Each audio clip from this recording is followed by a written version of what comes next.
भगवद गीता के चतुर्थ अध्याय का नाम है ज्ञान कर्म संन्यास योग। किसी भी अध्याय को समझने के लिए सबसे सरल उपाय यह है कि अध्याय के नाम को पहले देख लिया जाए, क्योंकि उसी में अध्याय का वर्ण्य विषय छिपा रहता है। प्रस्तुत चतुर्थ अध्याय को नाम दिया गया है ज्ञान कर्म संन्यास योग। योग शब्द तो सभी अध्यायों के नामों के साथ जुड़ा हुआ है, जैसे विषाद योग, सांख्य योग, ज्ञान योग, कर्म योग आदि। यहाँ हमें ज्ञान, कर्म और संन्यास नामक तीनों शब्दों को विशेष रूप से देखना है। पहला शब्द है ज्ञान। दूसरे अध्याय में सांख्य योग अर्थात ज्ञान योग के अंतर्गत हमने ज्ञान के विषय में बहुत सी बातों को समझा है। दूसरा शब्द है कर्म। कर्म के संबंध में भी हमने कर्म योग नामक तीसरे अध्याय के अंतर्गत कर्म विषयक बातों को समझा है। इस प्रकार ज्ञान हुआ दूसरे अध्याय से संबंधित तथा कर्म हुआ तीसरे अध्याय से संबंधित। अब हमारे पास एक शब्द बचा है संन्यास। इस संन्यास शब्द को अब हम समझ लें। श्रीमद् भगवद गीता में यह संन्यास शब्द दो अर्थों में प्रयुक्त हुआ है। एक अर्थ है रहना, पकड़ लेना या ग्रहण कर लेना, और दूसरा अर्थ है छोड़ना या त्यागना। प्रस्तुत अध्याय में संन्यास शब्द का अर्थ है रहना, पकड़ लेना या ग्रहण कर लेना। यह शब्द दो शब्दों से मिलकर बना है। पहला है सम, जो एक उपसर्ग है, और दूसरा है न्यास। सम का अर्थ है सम्यक प्रकार से, अच्छी प्रकार से, और न्यास का अर्थ है रहना या पकड़ना या ग्रहण करना। अतः संन्यास शब्द का अर्थ हुआ सम्यक प्रकार से किसी बात को पकड़ लेना, ग्रहण कर लेना या उसमें रहना। इस प्रकार प्रस्तुत अध्याय के नाम ज्ञान कर्म संन्यास योग के द्वारा यह संकेत किया जा रहा है कि ज्ञान और कर्म को अच्छी प्रकार से ग्रहण करना है, पकड़ना है, उसमें रहना है। प्रत्येक व्यक्ति कर्म तो बहुत करता है, परंतु कर्म के साथ ज्ञान का योग नहीं हो पाता है। कर्म के साथ ज्ञान के योग का जो आधारभूत अर्थ है वह यही है कि व्यक्ति स्वयं को आत्मरूप जानते हुए तथा जीवन के केंद्र में परमात्मा को स्थापित करते हुए ही समस्त कर्मों को करे। जब व्यक्ति स्वयं को देह रूप समझता हुआ किसी भी कर्म को संपन्न करता है, तब उस कर्म के साथ उसका मैं और मेरा भी जुड़ जाता है। परिणाम स्वरूप मैं और मेरा से उत्पन्न हुआ कर्ता भाव, आसक्ति भाव तथा स्वार्थ भाव आदि कर्म के साथ जुड़कर कर्म को दूषित कर देता है, और ऐसा दूषित कर्म फिर व्यक्ति को बांधता अर्थात पतन की ओर ले जाता है। प्रस्तुत अध्याय के प्रत्येक श्लोक में ज्ञान और कर्म इकट्ठे चल रहे हैं, केवल कुछ श्लोकों को छोड़कर। कृष्ण यहाँ यह कहना चाह रहे हैं कि ज्ञान में रहो, परंतु कर्म आपका खोए नहीं। ज्ञान में रहो, पर वह ज्ञान आपके कर्म में सतत रूप से बहता रहे। ज्ञान में रहो, परंतु कर्म से पलायन ना हो। अथवा इसका उल्टा भी कर सकते हैं कि कर्म में रहो परंतु ज्ञान के बिना नहीं, कर्म करो परंतु ज्ञान को समझते हुए उसका पालन करते हुए ही। यदि ज्ञान और कर्म का समन्वय व्यक्ति के भीतर स्थापित हो जाए तो फिर परमात्म प्राप्ति दूर नहीं है।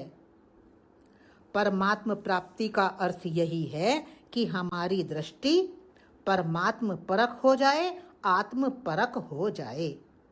परमात्मा कोई व्यक्ति तो है नहीं जिसको हम प्राप्त कर लेंगे।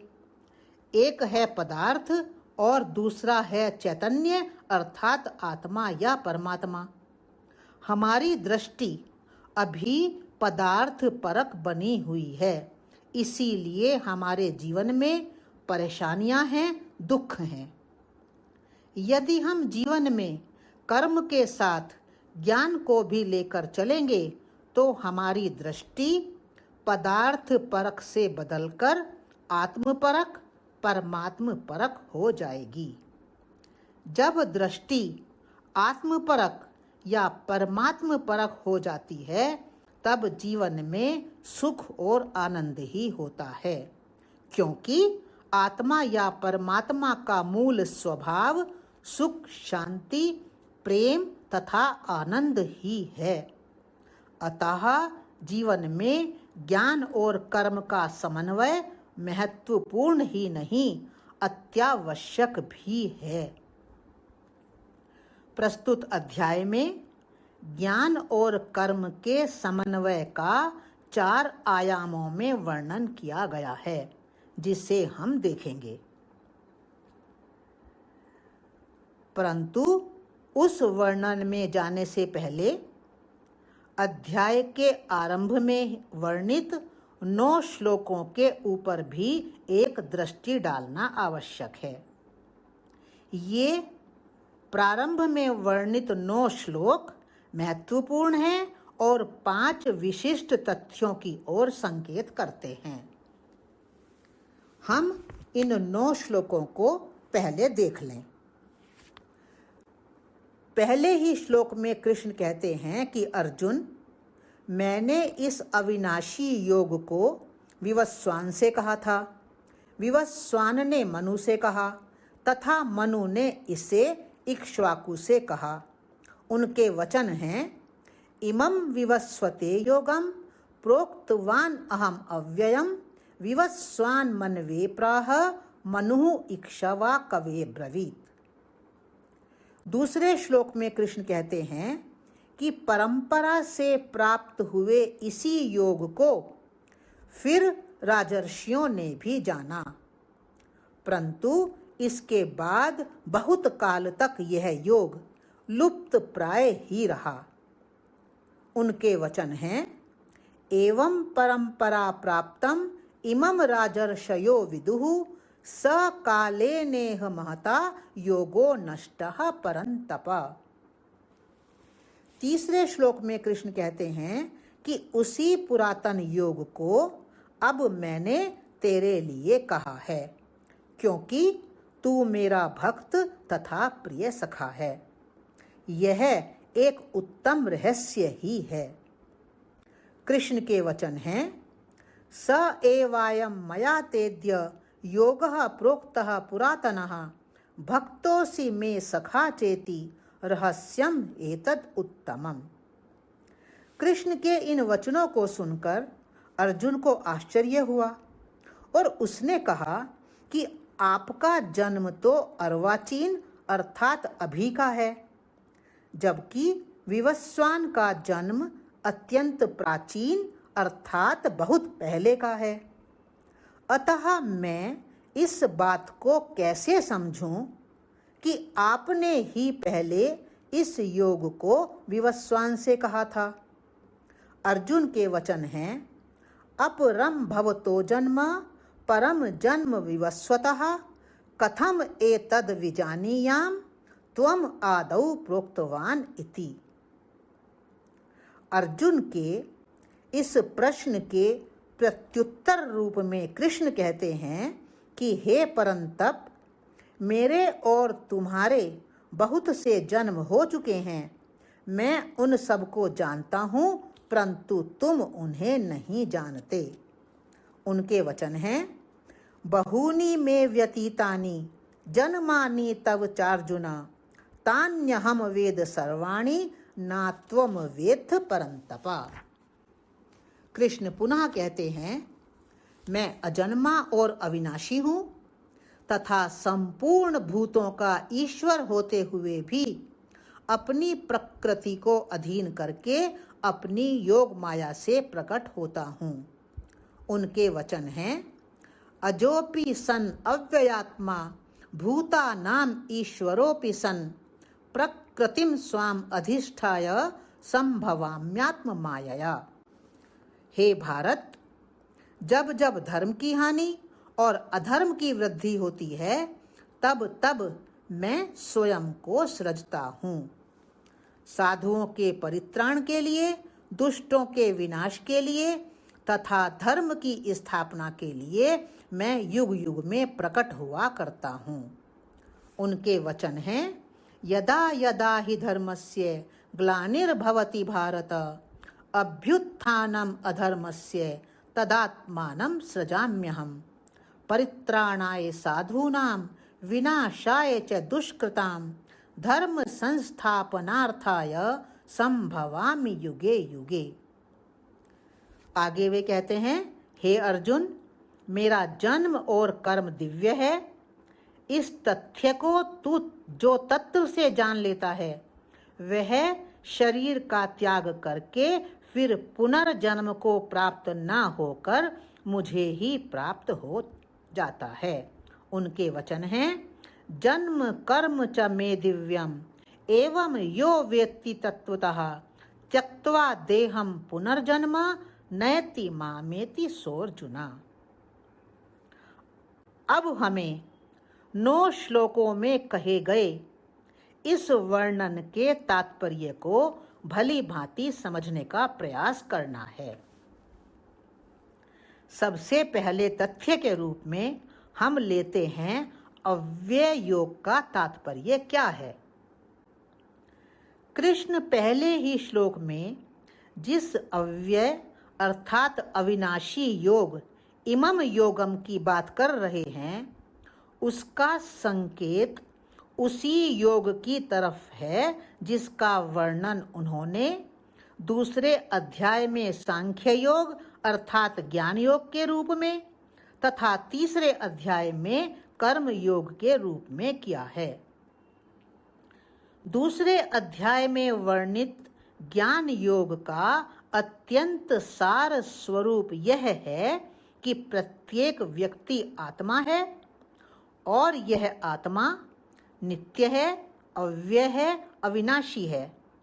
इसीलिए कृष्ण वहाँ अर्थात दूसरे अध्याय में कह रहे हैं कि हे अर्जुन, ना तो ऐसा ही है कि मैं किसी काल में नहीं था, तू नहीं था अथवा ये राजा लोग नहीं थे, और ना ऐसा ही है कि हम सब आगे नहीं होंगे। हम सब सदा थे और सदा रहेंगे। आत्माओं को जो शरीर प्राप्त होते हैं, वे शरीर ही विनष्ट होते हैं, आत्माएं नहीं। उनके वचन हैं, ना त्वेवाहम जातु नासम ना त्वम नेमे जनाधिपः न चैव न भविष्यामः सर्वे वयम अतः परम। अध्याय 2 में 12वां श्लोक है ये। अंतवंत इमे देहा नित्यस्योक्ता शरीरिणः अनाशिनो अप्रमेयस्य तस्मात् युध्यस्व भारत। ये भी अध्याय 2 का श्लोक है 18वां। इसी प्रकार तीसरे अध्याय में वर्णित कर्म योग का अत्यंत सार स्वरूप यह है कि कोई भी व्यक्ति किसी भी काल में क्षण मात्र के लिए भी कर्म किए बिना नहीं रहता है। वह प्रकृति जनित गुणों के द्वारा मानो परवश हुआ सा कर्म करने के लिए ही बाध्य किया जाता है। कृष्ण के वचन हैं, न ही कश्चित् क्षणमपि जातु तिष्ठति अकर्मकृत कार्यते यवशः कर्म सर्वः प्रकृति जयी गुणै। तीसरे अध्याय का 5वां श्लोक। अतः अर्जुन, तेरे लिए यही उचित है कि तू निरंतर आसक्ति से रहित होकर कर्तव्य कर्म को करता रहे।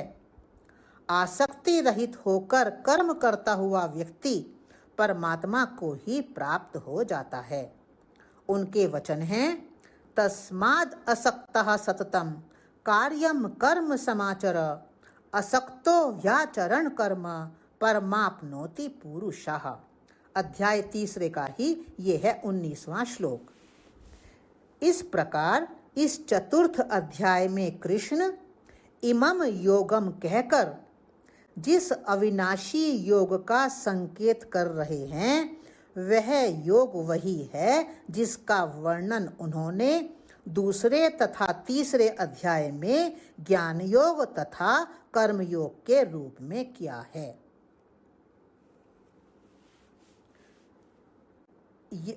यह हुआ हमारा पहला तथ्य।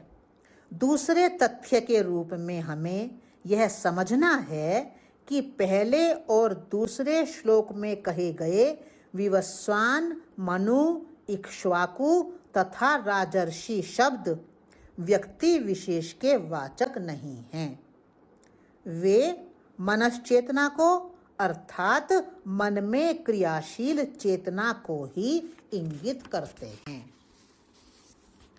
विवस्वान का अर्थ है वासनाओं से रहित प्रकाशवान मनश्चेतना। मनु का अर्थ है श्रेष्ठ गुणों से युक्त उच्च मनश्चेतना।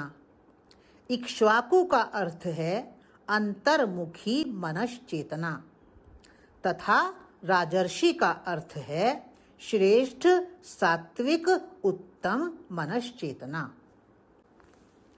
कृष्ण ने विवस्वान के प्रति अव्यय अर्थात अविनाशी योग को कहा। इस कथन के द्वारा यह संकेत किया गया है कि ज्ञान योग तथा कर्म योग को आत्मसात करने के लिए सर्वोत्तम पात्र वही है जिसकी मनश्चेतना विवस्वान अर्थात वासनाओं से रहित होने के कारण प्रकाशवान हो गई हो। इसी प्रकार अन्य मनश्चेतनाएं जैसे मनु अर्थात श्रेष्ठ गुणों से युक्त उच्च मनश्चेतना, इक्ष्वाकु अर्थात अंतर्मुखी मनश्चेतना तथा राजर्षि अर्थात श्रेष्ठ सात्विक उत्तम मनश्चेतनाएं भी कृष्ण निर्दिष्ट योग को ग्रहण करने के लिए उत्तम पात्र ही होती हैं। देह में और दैहिक वासनाओं में रमी हुई मनश्चेतनाएं ना तो आत्म तत्व को समझ पाती हैं और ना कर्म करते हुए अनासक्त ही हो पाती हैं। परंतु सृष्टि के वर्तुलाकार चक्र में एक समय ऐसा भी आता है जब यह योग, कौन सा योग? ज्ञान योग तथा कर्म योग लुप्त प्राय हो जाता है, क्योंकि देह केंद्रित मनश्चेतना के भीतर इस योग को अर्थात ज्ञान योग को तथा कर्म योग को ग्रहण करने की सामर्थ्य नहीं होती है। कृष्ण कहते हैं कि उसी लुप्त प्राय योग को अब मैंने तेरे प्रति कहा है, क्योंकि तू मेरा भक्त और सखा है, अर्थात तू आत्म उन्मुख होने के कारण इस योग को जानने के लिए उत्तम पात्र ही है। इस प्रकार प्रस्तुत कथनों के द्वारा योग हेतु आवश्यक उपयुक्त पात्रता की ओर ही संकेत किया गया है। यहाँ अर्जुन के रूप में एक ऐसी सरल सीधी सात्विक मनश्चेतना की ओर संकेत किया गया है जो यद्यपि देह भाव में स्थित है परंतु आत्मा की ओर उन्मुख भी है। अर्जुन शब्द का अर्थ ही है सरल सीधा। यह हुआ हमारा दूसरा तथ्य। तीसरे तथ्य के रूप में हमें यह समझना है कि आत्मा अथवा परमात्मा रूप कृष्ण यहाँ जो कुछ भी बात कर रहे हैं वह सब आत्मदृष्टि से ही कर रहे हैं, परंतु देह भाव में स्थित होने के कारण अर्जुन उनकी प्रत्येक बात को देह दृष्टि से ही ग्रहण कर रहा है। दृष्टि का यह भेद संपूर्ण गीता में व्याप्त है, इसीलिए कृष्ण का उपदेश इतना लंबा चला है। इस अस्तित्व में अनेक नियम क्रियाशील हैं। उन अनेक नियमों में से एक नियम यह भी है कि प्रत्येक व्यक्ति किसी की कही हुई बात को अपनी दृष्टि के अनुसार ही ग्रहण कर पाता है। अर्जुन की देह दृष्टि भी यहाँ बाधा बनी हुई है, जिसके कारण वह कृष्ण द्वारा कही हुई किसी भी बात को उसके सही परिप्रेक्ष्य में ग्रहण नहीं कर पाता है और कृष्ण को एक ही बात को समझाने के लिए भिन्न भिन्न उपायों का सहारा लेना पड़ता है।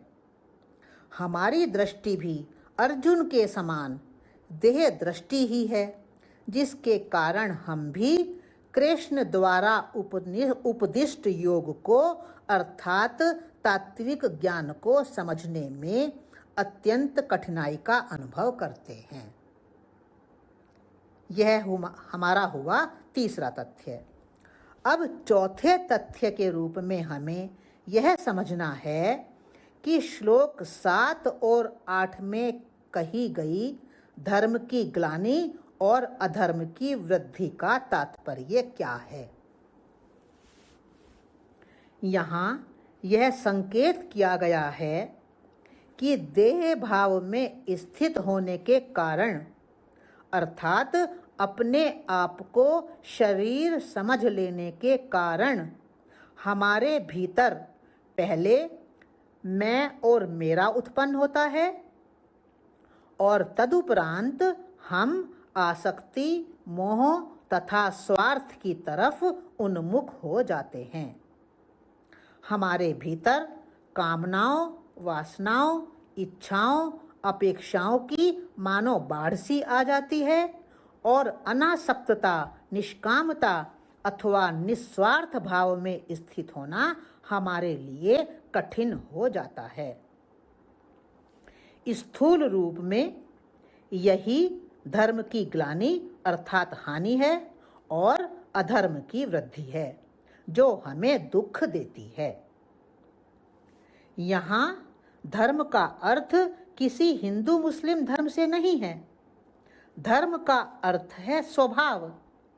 प्रत्येक व्यक्ति आत्मस्वरूप है और आत्मा का धर्म अर्थात स्वभाव है सुख, शांति, शुद्धता, शक्ति, ज्ञान, प्रेम तथा आनंद में होना या रहना।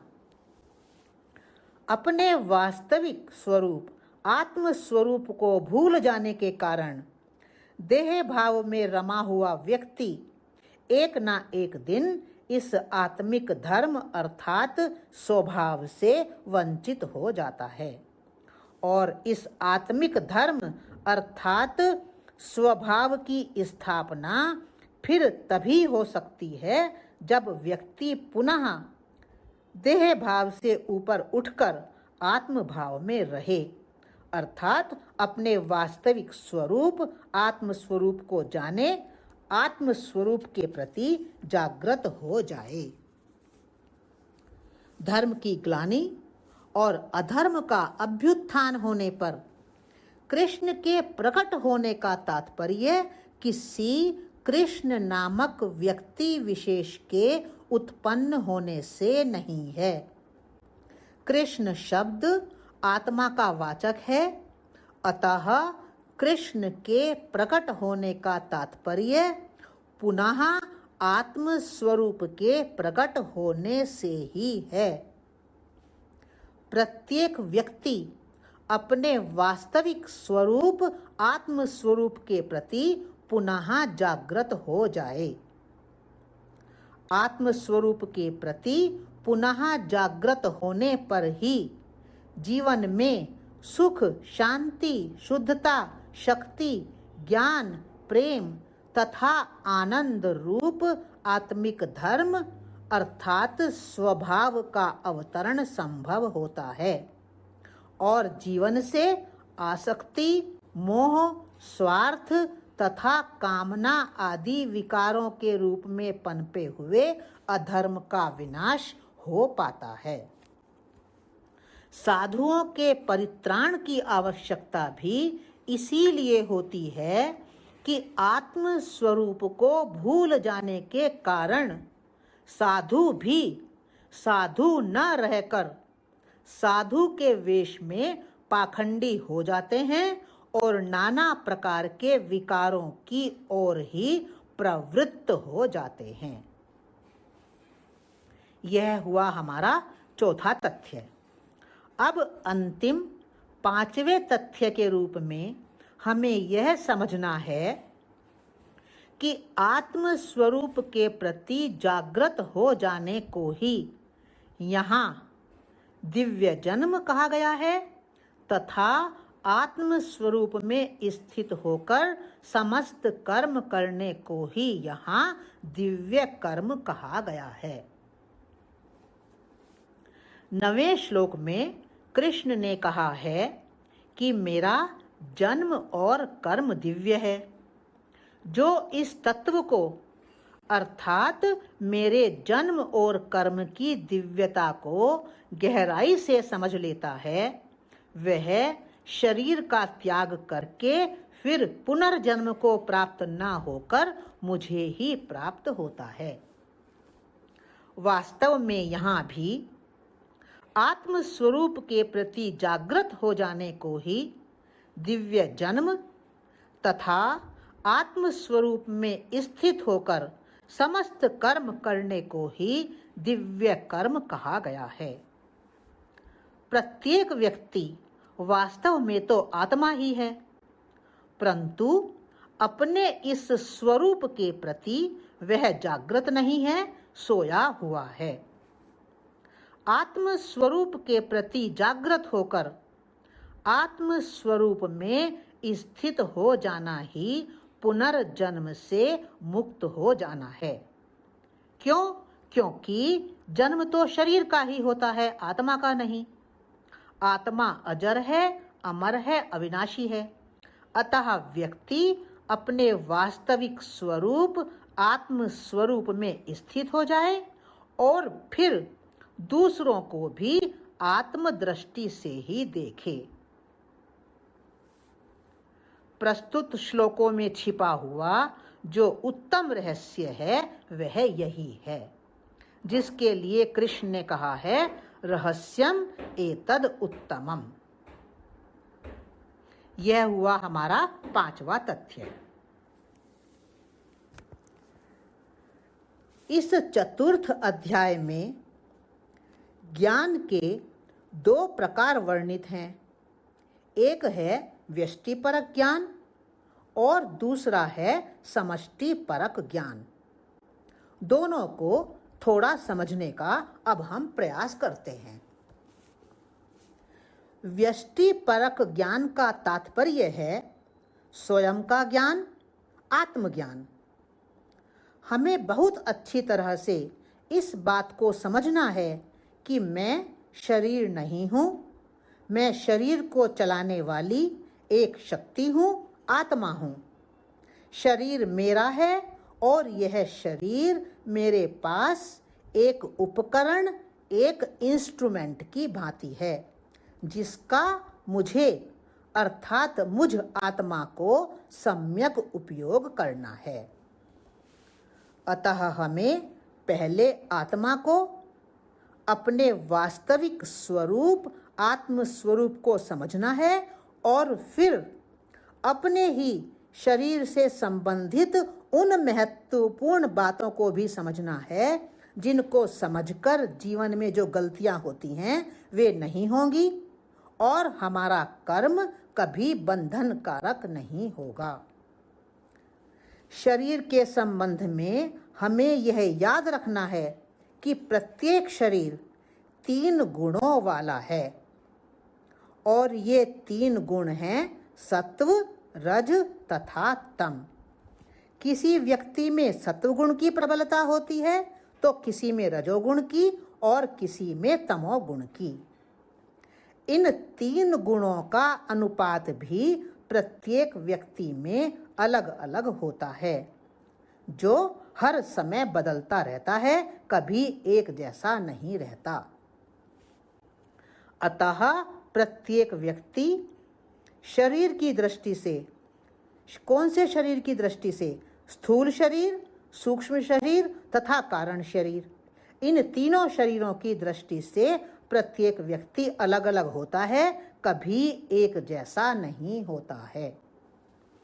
शरीर जड़ है, अतः यह स्वयं क्रियाशील नहीं होता है। इसको क्रियाशील बनाने वाली एक शक्ति है जिसे आत्मा कहा जाता है।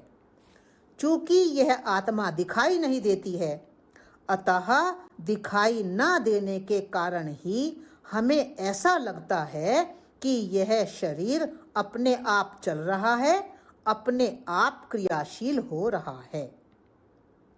इसी अज्ञान की स्थिति में हम अपने आप को शरीर समझकर और उस शरीर को ही जीवन के केंद्र में रखकर कामनाओं में उलझ जाते हैं, आसक्ति में पड़ जाते हैं और स्वार्थ के वशीभूत हो जाते हैं। इसीलिए कृष्ण कहते हैं कि यदि व्यक्ति आनंदपूर्ण, सुखपूर्ण रहना चाहता है तो उसे अनासक्ति पूर्वक, निस्वार्थ भाव से, निष्काम होकर कर्म करना होगा। परंतु इस अनासक्ति को, निस्वार्थ भाव को अथवा निष्कामता को ऊपर ऊपर से नहीं लाया जा सकता। यह तभी हो सकता है जब व्यक्ति ज्ञान की नींव को समझे, और ज्ञान की नींव यही है कि वह शरीर नहीं है, वह आत्मा है। आत्म भाव में स्थित होकर किए गए कर्म ही कभी लिप्त नहीं करते हैं और व्यक्ति कर्मों से भी नहीं बंधता है। कृष्ण के वचन हैं, न माम कर्माणि लिम्पन्ति न मे कर्म फले स्पृहा इति माम यो अभिजानाति कर्मभिः न स बध्यते। ये है हमारा इस अध्याय का 14वां श्लोक। व्यष्टि परक ज्ञान को हमने समझा, अब समष्टि परक ज्ञान क्या है उसको समझने का भी हम प्रयास करते हैं।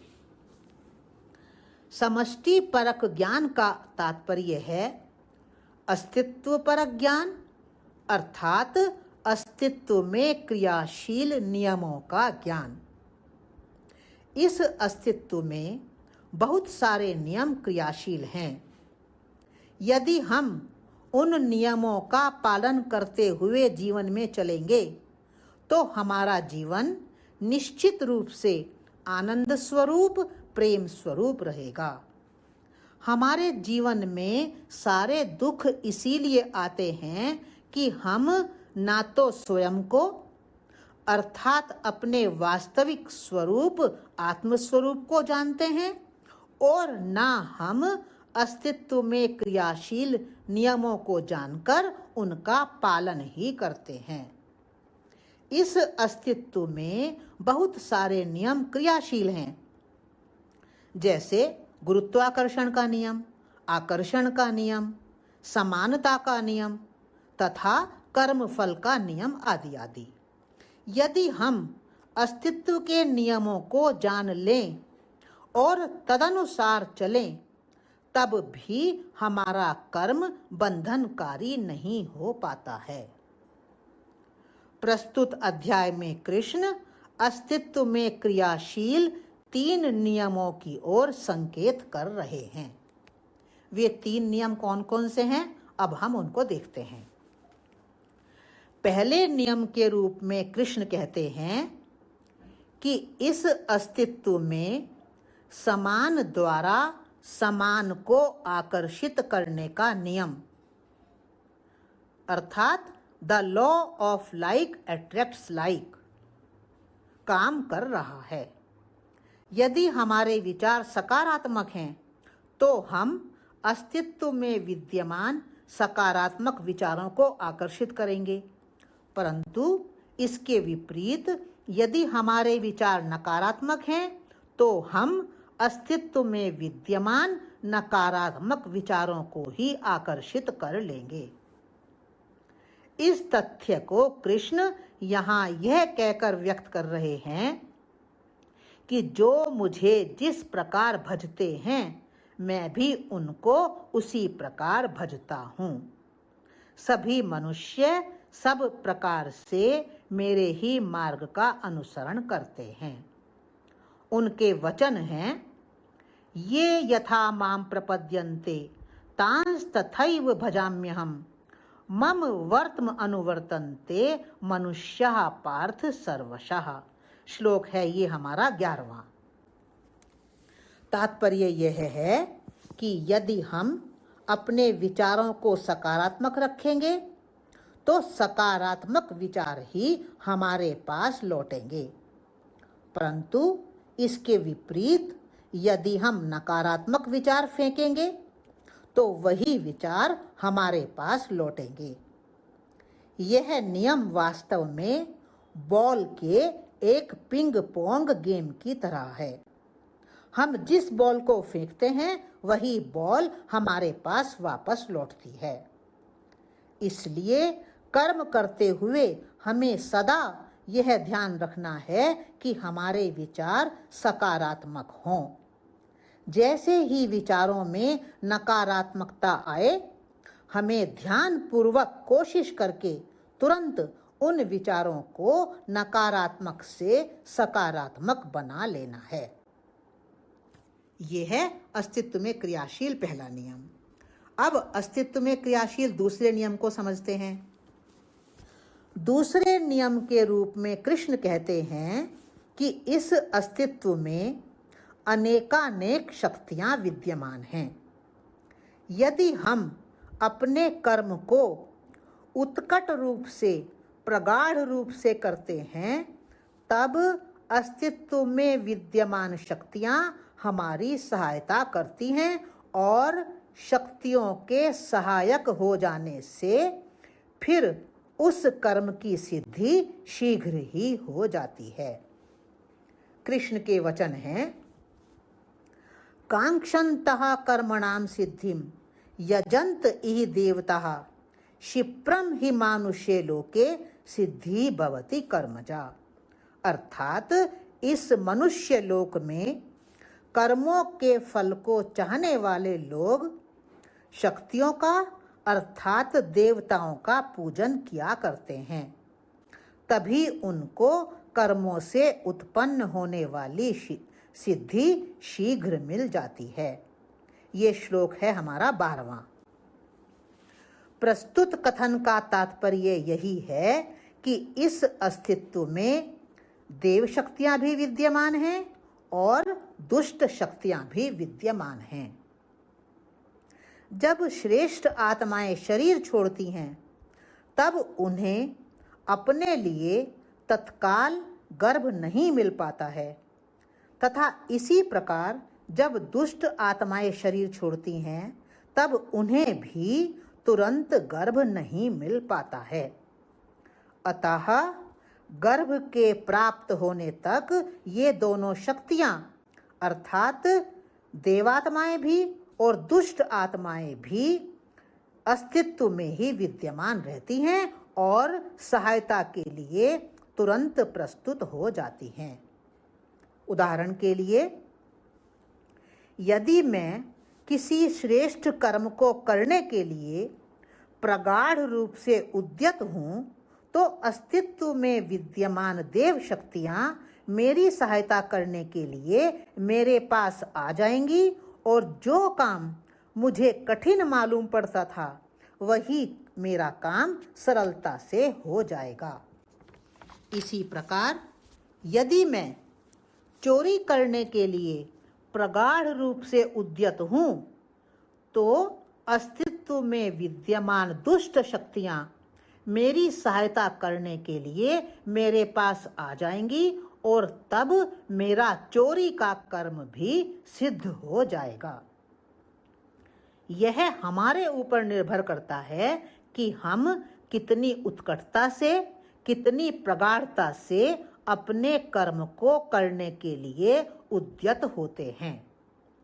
किसी कर्म को करने में हमारी प्रगाढ़ता ही देव शक्तियों को भी आकर्षित कर सकती है और दुष्ट शक्तियों को भी। ये है अस्तित्व में क्रियाशील दूसरा नियम। अब अस्तित्व में क्रियाशील तीसरा नियम कौन सा है, उसको भी समझने का प्रयास करते हैं। अस्तित्व में क्रियाशील तीसरे नियम के रूप में कृष्ण कहते हैं कि इस अस्तित्व में चातुर्वर्णीय व्यवस्था का भी एक नियम विद्यमान है, जो किसी मनुष्य द्वारा बनाया गया नियम नहीं है।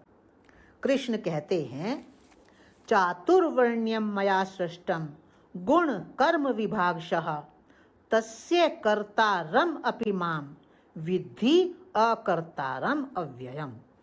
अर्थात ब्राह्मण, क्षत्रिय, वैश्य तथा शूद्र इन 4 वर्णों का समूह गुण और कर्मों के विभाग पूर्वक मेरे द्वारा रचा गया है।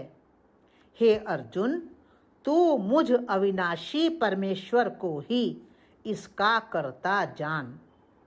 श्लोक है ये 13वां।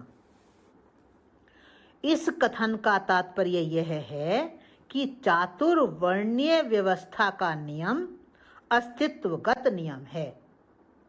किसी मनुष्य द्वारा इस नियम को नहीं बनाया गया है, जैसा कि हम समझ लेते हैं। अतः हमें इस नियम को इसके सही परिप्रेक्ष्य में समझने का प्रयास करना है। भारतीय मनीषा कहती है कि अव्यक्त प्रकृति 3 गुणों वाली है। हम सब जानते हैं, सतोगुणी, रजोगुणी और तमोगुणी।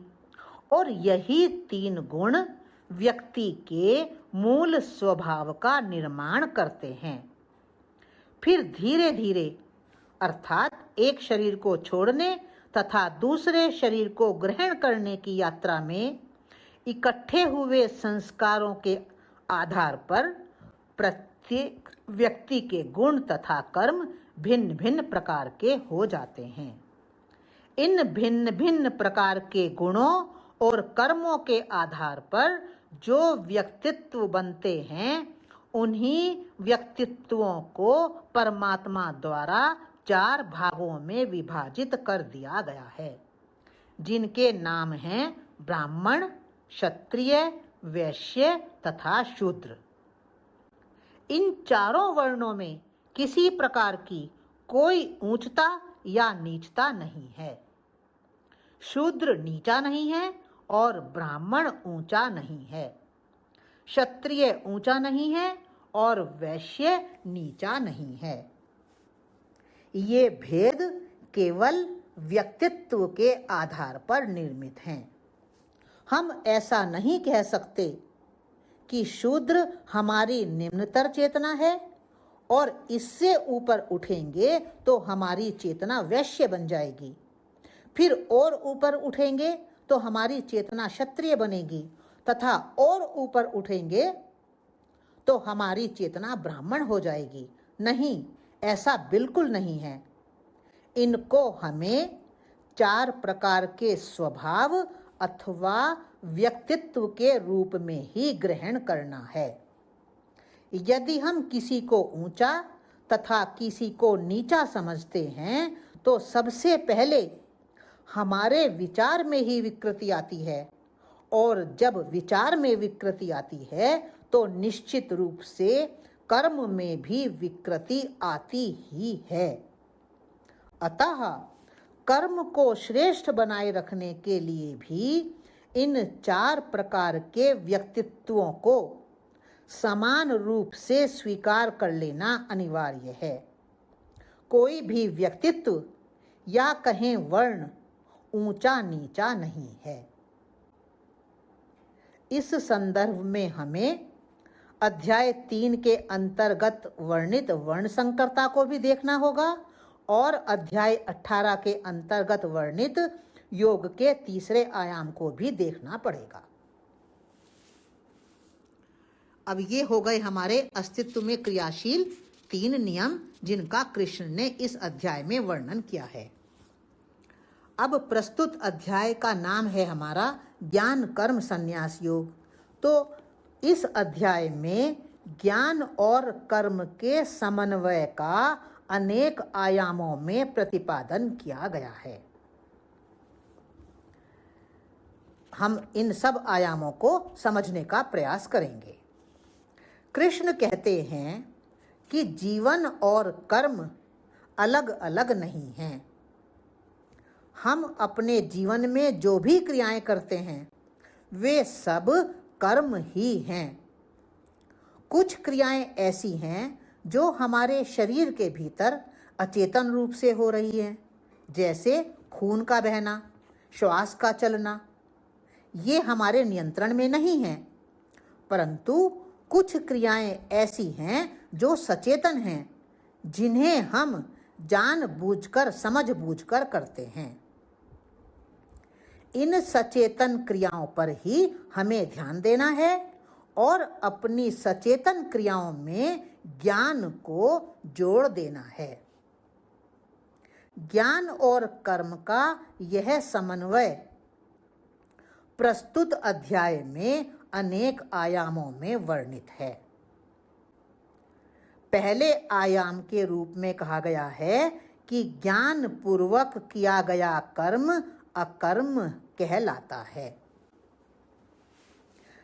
सामान्य रूप से अकर्म का अर्थ होता है कर्म ना करना, और कृष्ण ने भी भगवत गीता में अनेक स्थानों पर कर्म ना करने को ही अकर्म कहा है। अर्थात यदि हम अपनी 10 इंद्रियों को कर्म करने से रोक लें, आँख से देखे नहीं, कान से सुने नहीं, मुंह से बोले नहीं, तो यह इंद्रियों से कर्म ना करना अकर्म हो जाएगा। हम अकर्म में चले जाएंगे। परंतु प्रस्तुत अध्याय में कृष्ण इस प्रचलित अर्थ में अकर्म शब्द का प्रयोग ना करके ज्ञान पूर्वक किए गए कर्म के लिए ही अकर्म शब्द का प्रयोग कर रहे हैं। कृष्ण यहाँ कहते हैं कि इंद्रियों से काम ना करना वास्तविक अकर्म नहीं है। क्यों? क्योंकि यदि हम अपनी आंख भी बंद कर लें तब भी मन में विचार तो चलते ही रहेंगे। यदि हम कान से कुछ ना सुने, कान में उंगली डाल लें, तब भी मन तो अपना काम करता ही रहेगा। हमारा पहला कर्म मानसिक ही होता है, बाद में ही वह कायिक और वाचिक बनता है। अतः प्रचलित अर्थ से भिन्न ज्ञान पूर्वक कर्म करना ही वास्तविक अकर्म है, और यही अकर्म अर्थात ज्ञान पूर्वक किया गया कर्म कभी बंधनकारी नहीं होता है। सामान्य व्यक्ति सोचता है कि ना तो हम कर्म करेंगे और ना उसके बंधन में ही पड़ेंगे, परंतु कृष्ण यहाँ इस धारणा को तोड़कर यह स्पष्ट करते हैं कि अकर्म अर्थात कर्म ना करना भी व्यक्ति को बंधन में ही डालता है। केवल ज्ञान पूर्वक किया गया कर्म अर्थात अकर्म ही व्यक्ति को बंधन में पड़ने से बचाता है।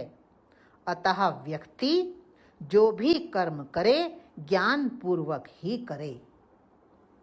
इस संबंध में कृष्ण के वचन हैं, किम कर्म किम अकर्मेति कवयो प्यत्र मोहितः तत्ते कर्म प्रवक्ष्यामि यद् ज्ञात्वा मोक्षस्य अशुभात्। अर्थात कर्म क्या है, अकर्म क्या है, इस विषय में बुद्धिमान पुरुष भी मोहित हो जाते हैं। इसलिए अर्जुन, मैं तुझे उस कर्म तत्व के विषय में कहूँगा जिसे जानकर तू कर्म बंधन से मुक्त हो जाएगा। ये श्लोक है हमारा 16वां।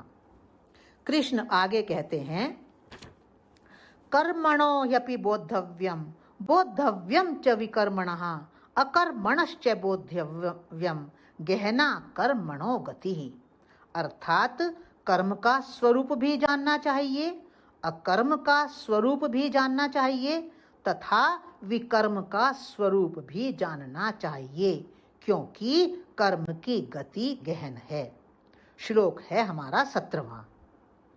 कृष्ण पुनः कहते हैं, कर्मणि अकर्म यह पश्येत अकर्मणि च कर्म यह स बुद्धिमान मनुष्येषु स युक्तः कृत्स्न कर्म कृत। अर्थात जो मनुष्य कर्म में अकर्म को अर्थात ज्ञान पूर्वक कर्म को तथा अकर्म अर्थात कर्म ना करने में भी कर्म को देखता है, वह मनुष्यों में बुद्धिमान है, वह योगी है तथा वही समस्त कर्मों को करने वाला भी है। श्लोक है ये हमारा 18वां। तो ज्ञान और कर्म के समन्वय के विषय में जो हमारा पहला आयाम है उसके विषय में हमने बात की। अब दूसरे आयाम के रूप में क्या कहा गया है उसको देखते हैं। दूसरे आयाम के रूप में कहा गया है कि ज्ञान पूर्वक किया गया कर्म कभी बंधनकारी नहीं होता है। भारतीय मनीषा कहती है कि अस्तित्व के अनेक नियमों में से एक नियम है कर्म फल नियम। इस कर्म फल नियम का तात्पर्य यही है कि हम जिन कर्मों को बार बार करते हैं उनकी छापें हमारे अवचेतन मन के अंदर बन जाती हैं और फिर उन छापों के अनुसार ही हमारा जीवन चलता रहता है। हम अच्छे कर्म भी करते हैं, बुरे कर्म भी करते हैं, पाप कर्म भी करते हैं, पुण्य कर्म भी करते हैं, चाहे जानबूझकर करें अथवा अनजाने में करें। जो हम करते हैं उनका परिणाम हम ही भोगते हैं। परिणाम से मुक्त हम नहीं हो सकते। अतः अर्जुन ने जब पूछा कि हे केशव, यदि कर्म बंधनकारी ही है तो आप मुझे कर्म में धक्का क्यों देते हो? तब अर्जुन के प्रश्न के समाधान रूप में कृष्ण ने बार बार कहा है कि अर्जुन, कर्म से पलायन नहीं करना है, केवल अपने सभी कर्मों को ज्ञान पूर्वक अर्थात फलासक्ति का त्याग करते हुए, मन और इंद्रियों को नियंत्रण में रखते हुए, विषय भोगों का परित्याग करते हुए, आशा कामना और संकल्प से रहित होकर तथा द्वंद्वों में समान रहकर करना है। तब कोई भी कर्म बंधनकारी नहीं होता है।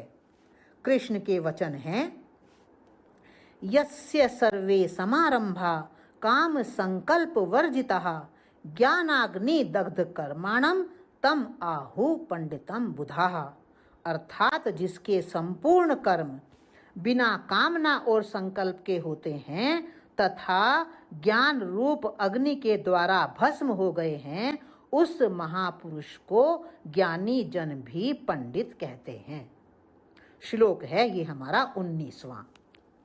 आगे कृष्ण कहते हैं, त्यक्त्वा कर्म फलासंगम नित्य तृप्तो निराश्रयः कर्मणि अभिप्रवृत्तोपि नैव किंचित करोति सः। अर्थात जो व्यक्ति संसार के आश्रय से रहित है और परमात्मा में नित्य तृप्त है, वह समस्त कर्मों में फलासक्ति का त्याग करके कर्म करता हुआ भी वास्तव में कुछ नहीं करता है। श्लोक है 20वां। निराशी यत चित्तात्मा त्यक्त सर्व परिग्रह शारीरम केवलम कर्म कुर्वन् नाप्नोति किल्बिषम्।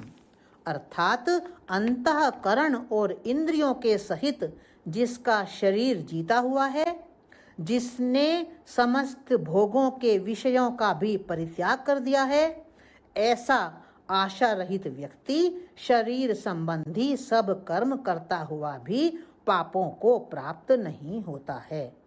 श्लोक है ये हमारा 21वां। यदृच्छा लाभ संतुष्टो द्वंद्वातीतो विमत्सरः समः सिद्धौ असिद्धौ च कृत्वापि न निबध्यते। अर्थात जो बिना इच्छा के स्वतः प्राप्त हुए पदार्थ में संतुष्ट है, द्वंद्वों से अतीत है, ईर्ष्या से रहित है तथा सिद्धि असिद्धि में भी सम है, वह कर्म करता हुआ भी बंधन में नहीं पड़ता है। श्लोक है 22वां। यह हुआ ज्ञान और कर्म के समन्वय से संबंधित हमारा दूसरा आयाम। अब हम तीसरे आयाम को देखते हैं। तीसरे आयाम के रूप में कहा गया है कि ज्ञान पूर्वक किया गया कर्म यज्ञ रूप हो जाता है। कृष्ण ने यहाँ पर अनेक प्रकार के यज्ञों की ओर भी संकेत किया है। ज्ञान पूर्वक किया गया प्रत्येक कर्म जो व्यक्ति की चेतना को ऊपर की तरफ उठाए, वह यज्ञ कहलाता है। कृष्ण कहते हैं कि जिसकी आसक्ति सर्वथा नष्ट हो गई है, जो देहाभिमान और ममता से रहित हो गया है, जिसका चित्त निरंतर आत्म स्वरूप में स्थित रहता है, ऐसे केवल यज्ञ संपादन के लिए कर्म करने वाले व्यक्ति के संपूर्ण कर्म भली भांति विलीन हो जाते हैं। उनके वचन हैं, गत संगस्य मुक्तस्य ज्ञानावस्थित चेतसः यज्ञाय आचरतः कर्म समग्रम प्रविलीयते। श्लोक है 23। श्लोक 24 से लेकर 32 तक कृष्ण इस अध्याय में अति संक्षिप्त रूप में अनेक यज्ञों का भी वर्णन करते हैं। वे यज्ञ कौन कौन से हैं, बहुत संक्षेप में कहा गया है उनके विषय में।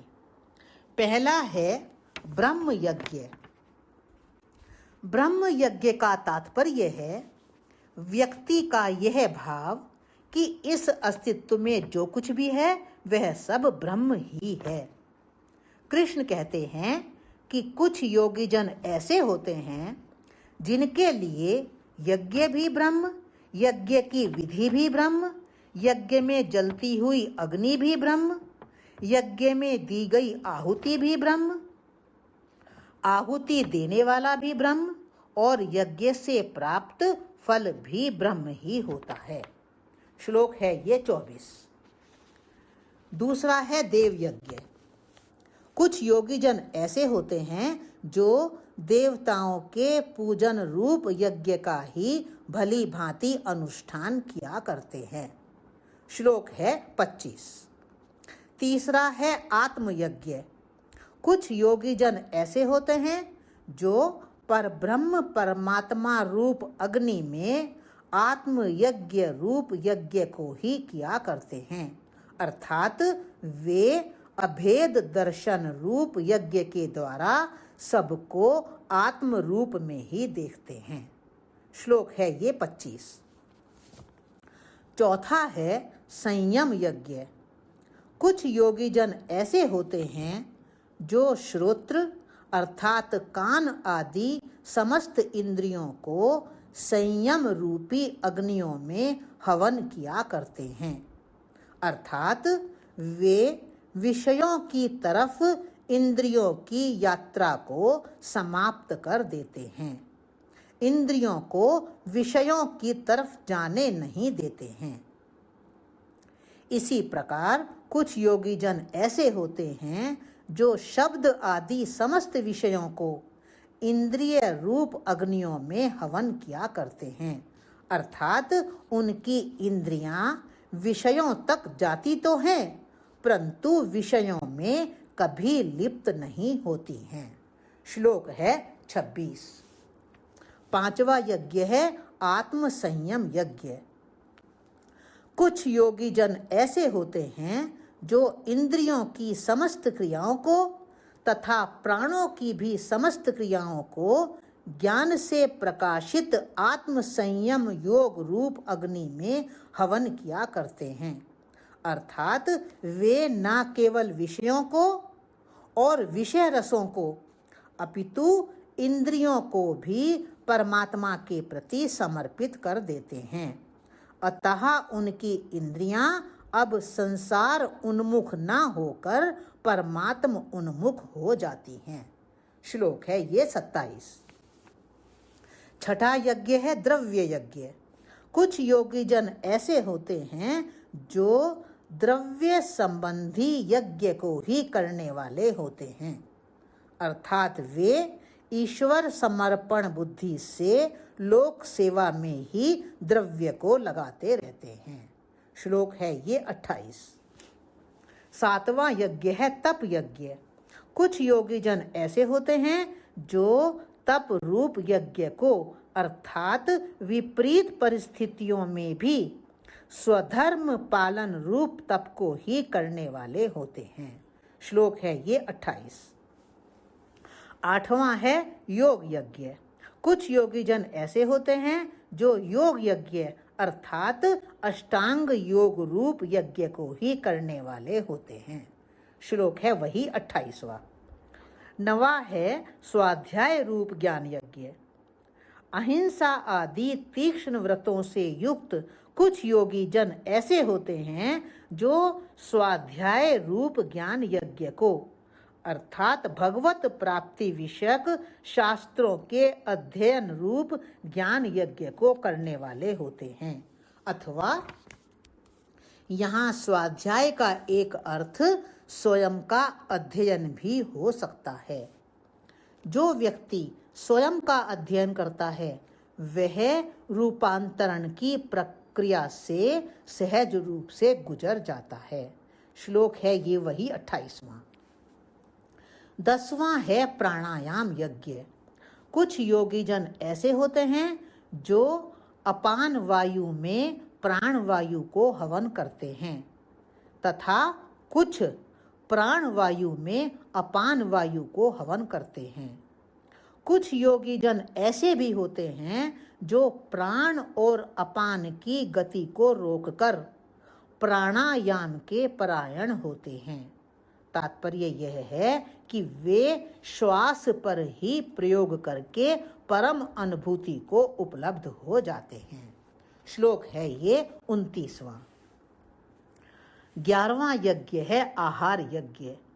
कुछ योगी जन ऐसे भी हैं जो संयमित आहार करते हुए प्राणों को प्राणों में ही हवन करते हैं, अर्थात वे अपनी विभिन्न इंद्रियों के द्वारा उन्हीं विषय रूप आहारों को अपने भीतर ले जाते हैं जो प्राणों को कभी उत्तेजित नहीं करते हैं, उद्वेलित नहीं करते हैं। ऐसे विश्राम युक्त प्राण ही फिर महाप्राण में विलीन हो जाते हैं। श्लोक है ये 30वां। कृष्ण कहते हैं कि हे अर्जुन, इन यज्ञों के अतिरिक्त और भी बहुत तरह के यज्ञ वेद की वाणी में विस्तार से कहे गए हैं। तू सभी यज्ञों को मन, इंद्रिय और शरीर की क्रिया द्वारा संपन्न होने वाले जान। ऐसा जानकर उनके अनुष्ठान द्वारा तू कर्म बंधन से सर्वथा मुक्त हो जाएगा। आगे वे कहते हैं कि अर्जुन, द्रव्यमय यज्ञ की अपेक्षा ज्ञान यज्ञ श्रेष्ठ है, क्योंकि यावन मात्र संपूर्ण कर्म ज्ञान में ही समाप्त हो जाते हैं। ये श्लोक हैं हमारे 32वां और 33वां।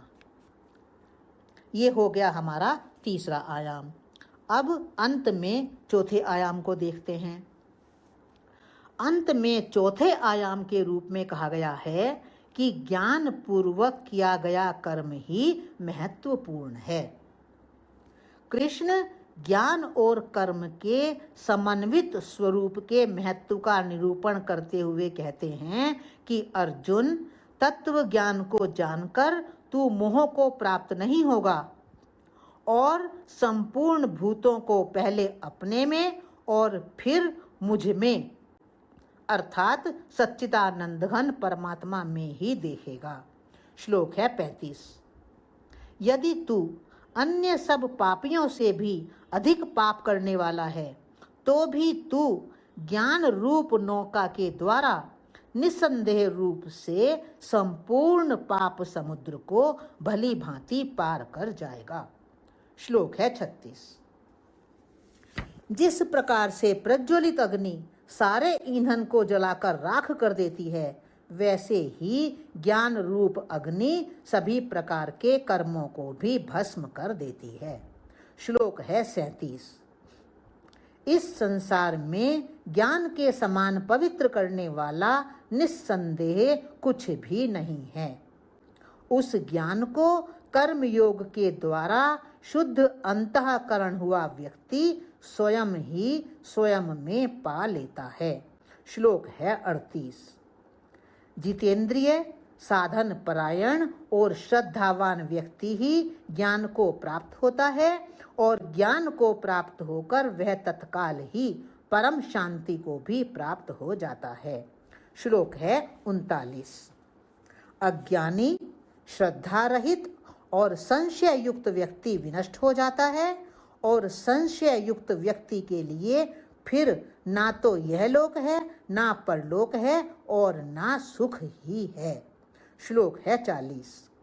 हे धनंजय, कर्म योग के द्वारा जिसने समस्त कर्मों को परमात्मा के प्रति समर्पित कर दिया है तथा ज्ञान के द्वारा समस्त संशयों को विनष्ट कर दिया है, ऐसे आत्मवान व्यक्ति को कर्म कभी बांधते नहीं हैं।